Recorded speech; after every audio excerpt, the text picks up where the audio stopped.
सुरभि एक शादीशुदा औरत थी जिसके परिवार में सास ससुर और एक ननद थी। कनिका की इतनी उम्र तो हो चुकी थी कि अब उसकी शादी हो जानी चाहिए थी, लेकिन सुरभि की ननद के इतने चर्चे थे कि कोई लड़का उससे शादी तक करना नहीं चाहता था। एक दिन सुरभि अपनी सास और ननद से कहती है, माँ जी, अब तो हमारी कनिका की इतनी उम्र हो गई है कि अब शादी हो जानी चाहिए। आपका क्या ख्याल है माँ जी, कनिका की शादी को लेकर? अब क्या कहूँ तुझे बहू, अब ये बात तो किसी से छुपी तो है नहीं कि तुझे कुछ पता ना हो। तेरी ननद के इतने चर्चे हो रखे हैं मोहल्ले में कि कोई लड़का अपना रिश्ता लेकर आएगा ही नहीं। ऐसा कुछ नहीं है माँ जी, आपको शायद कोई गलतफहमी हो गई है। मानती हूँ हमारी ननद के चर्चे बहुत हैं, लेकिन हर कोई कनिका की सुंदरता की ही चर्चा करता है। हाँ, ये तो चर्चा है, साथ ही सब लोग कहते हैं कि इस कनिका को खुद की खूबसूरती पर बहुत घमंड है। पता नहीं इतनी खूबसूरती है, अब इसे कैसा पति मिलेगा। कैसा क्या बोल रही हो माँ? मुझे पता है मेरे होने वाला पति बहुत ही ज्यादा स्मार्ट, डैशिंग, हैंडसम होगा और देखना पूरा मोहल्ला देखता ही रह जाएगा। तब जाकर मेरी चर्चा होगी कि देखो जितनी खूबसूरत है पति भी बिल्कुल वैसा ही मिला। बस कर, अब खुद की इतनी तारीफ मत किया कर, तुझे खुद की नजर लग जाएगी। अगर नजर लग जाएगी तो आप दोनों हो ना, आप दोनों मिलकर मुझे काला टीका लगा देना, उसके बाद मुझे किसी की भी नजर नहीं लगेगी। सही जा रही हो ननद जी। वैसे भी कनिका के जितने चर्चे होते हैं ना, वो बुरे चर्चे तो नहीं होते, बस लोग उनसे जलते हैं उनकी खूबसूरती को देखकर। तीनों बैठकर बातें कर रही थी। तभी घर पर विनोद आता है जो सुरभि का पति था। विनोद खुश होकर अपनी माँ से कहता है, माँ, मुझे बहुत अच्छा रिश्ता मिला है अपनी कनिका के लिए। लड़का मेरे ही साथ काम करता है, बहुत अच्छी सैलरी भी है उसकी और वो बहुत खुश रखेगा हमारी कनिका को। खुश तो मैं रह लूंगी भैया, लेकिन सबसे पहले मुझे ये बताओ वो दिखने में कैसा है? मेरे बराबरी का तो है ना? अगर मेरी तरह ना हो तो मैं शादी नहीं करूंगी। अरे पागल लड़की, लड़के के चेहरे से क्या करेगी? अगर लड़का अच्छा कमाता है तो चाहे दिखने में कैसा भी हो चलता है। माँ, मैं भी यही कहना चाहता हूँ कि लड़के की सूरत से थोड़ी कुछ रखा है, हमें सूरत का करना क्या है। सूरत सुंदर और लड़का फटीचर हो तो क्या करेगा, खाएगी क्या उसको? मुझे नहीं पता, मुझसे शादी करने वाला दिखने में हीरो जैसा होना चाहिए, वरना मैं शादी नहीं करूंगी, कह देती हूँ। कनिका इतनी खूबसूरत थी कि उसे अपने जैसा ही लाइफ पार्टनर चाहिए था। एक दिन कनिका रास्ते के बीचों बीच इंस्टा पर रील्स बना रही थी। तभी वहाँ पर एक लड़का आता है और कहता है, अरे क्या बात है, रील्स बनाए जा रहे हैं, मेरे साथ कोलैब करना पसंद करोगी? वो क्या है ना, मैं भी इंस्टा पे डालता हूँ, लेकिन ना कोई देखता ही नहीं है, तो तुम जैसी सुंदर लड़की साथ होगी तो शायद देख ले। ओ हेलो, तुमसे मैं क्यों कोलैब करूं? मेरे पास बहुत फॉलोवर्स हैं। जाओ जाओ, अपने जैसे कोई लड़की ढूंढो और उसके साथ जाकर कोलैब करो। तुम जैसी लड़कियों को ना मैं अच्छे से जानता हूँ, पहले तो भाव खाती है, बाद में पता चलता है ये तो वैसी है। क्या कहा बे तूने? रास्ते के लोफर, तुझे क्या लगता है मैं एक ऐसी वैसी लड़की हूँ? अबे पागल लड़के, ये मोहल्ला मेरा है, अगर मैंने एक आवाज लगा दी ना तो पूरा मोहल्ला यहाँ जमा हो जाएगा। चल निकल। ओ मैडम बस करो, बहुत देखे तुम जैसी धमकी देने वाली लड़कियाँ, खुद के अंदर तो जरा भी दम नहीं होता, दूसरों को बुलाने की धमकी देती रहती हो। चल निकल। मुझे गुस्सा मत दिला, वरना इतना मारूंगी कि तेरे घर वाले भी तुझे पहचानने से मना कर देंगे। दूसरों के हाथ से भले तू बच जाए, लेकिन मेरा एक हाथ पड़ा ना तो तू जिंदगी भर मुझे याद करता रहेगा। और रुको रुको, तुम ना बहुत अच्छा जोक मारती हो।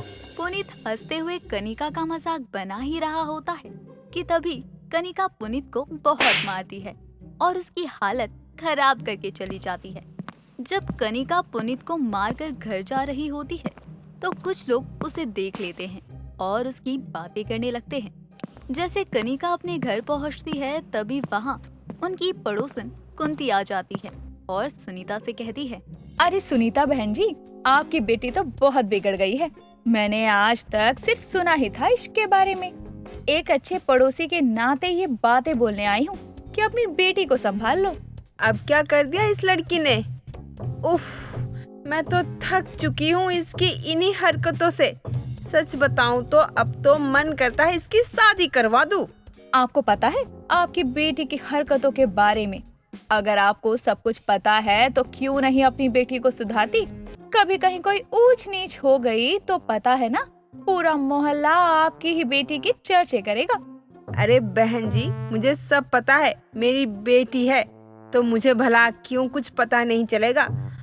अब मैं इसे गांव लेकर चली जाऊंगी, तब जाकर इसका दिमाग सही ठिकाने पर आएगा। सुनीता अपनी पड़ोसन से बात कर रही थी, तभी वहाँ सुरभि अपनी ननद की तरफदारी करने आती है। माँ जी, मेरी ननद के चर्चे हो रहे हैं तो दूसरों को क्या तकलीफ हो रही है? अगर हम सभी की बातें सुनते रहे ना तो हमारा दिमाग खराब हो जाएगा। डायरेक्ट आप कनिका से ही क्यों नहीं पूछ लेती? आखिर बात क्या है? क्यों कनिका चर्चा का विषय बना रही है?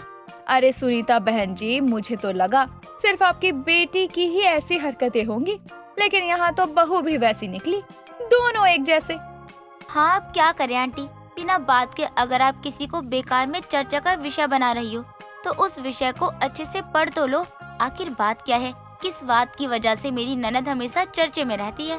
सुरभि की बात सुनकर सुनीता की पड़ोसन कुंती उनके घर से मुंह बनाती हुई चली जाती है। ऐसे ही कुछ दिन बीत गए और अब फिर से कनिका किसी को मार के घर आती है। तभी विनोद भी पीछे पीछे घर आता है और गुस्से में कहता है, सुरभि, अपनी ननद को संभाल कर रखो। शायद मैडम को फेमस होने का बड़ा शौक है, पता नहीं इसके बारे में और कितना कुछ सुनने को मिलेगा। अरे मेरी बहन, अब तो सुधर जा, अब तो तेरी शादी होने वाली है। क्या शादी? और मेरी?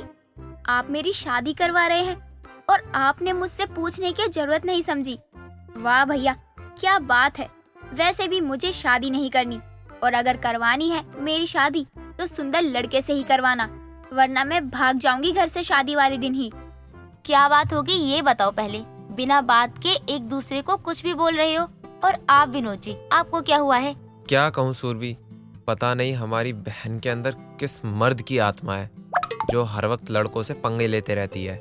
पता नहीं कब इसके अंदर लड़कियों वाली बात आएगी। भैया, मैं लड़की हूँ, मुझे मालूम है, और मैं हमेशा लड़कियों जैसा ही बर्ताव करती हूँ। लेकिन कुछ लड़के हैं जिन्हें मेरी खूबसूरती से बहुत प्रॉब्लम है, इसलिए मैं उनकी ही खूबसूरती बिगाड़ देती हूँ। दोनों बात कर ही रहे होते हैं कि तभी वहाँ सुनीता आती है और दोनों को समझाते हुए कहती है, कनिका, अब तुम मेरी बात को मान लो, अब बस भी करो और शादी कर लो। जब तक तुम्हारी शादी नहीं होती तब तक तुम्हारे चर्चे होते रहेंगे, भले तुम कुछ अच्छा ही कर रही होगी तब भी। लेकिन माँ, मैंने जैसा कहा था मुझे वैसा पति चाहिए। अगर मुझसे जरा सा भी कम होगा तब तो मेरे अच्छे खासे चर्चे होंगे। माँ, मैंने एक लड़के के बारे में कुछ कहा था, आपको याद है या नहीं? हाँ, वही लड़का जो मेरे ऑफिस में काम करता था। माँ, वो लड़का बहुत अच्छा है और उसके माँ बाप ना गांव में रहते हैं। हमारी कनिका राज करेगी, राज, अपने पति के साथ, बस दिखने में हल्का सांवला है। हाँ हाँ, सही है। अगर हमारी बेटी सुखी रहेगी तो हमें और क्या चाहिए। माँ, ऐसे कैसे? आप मेरे लिए किसी को भी पसंद कर सकती हो, मुझे वो पसंद नहीं। मुझे मेरे जैसे दिखने वाला पति चाहिए, बस। हाँ, तो जा ऊपर शीशे के सामने खड़ी हो जा और खुद से शादी कर ले। बढ़िया ही शादी नहीं करूँगी बोलने वाली। कुछ दिनों बाद कनिका की शादी राहुल नाम के लड़के से हो जाती है। राहुल का रंग सांवला था, लेकिन दिखने में वो बहुत ही डैशिंग था। अब फिर से कनिका अपने मोहल्ले में चर्चे का विषय बन गई थी, लेकिन इस बार अपने पति के साथ।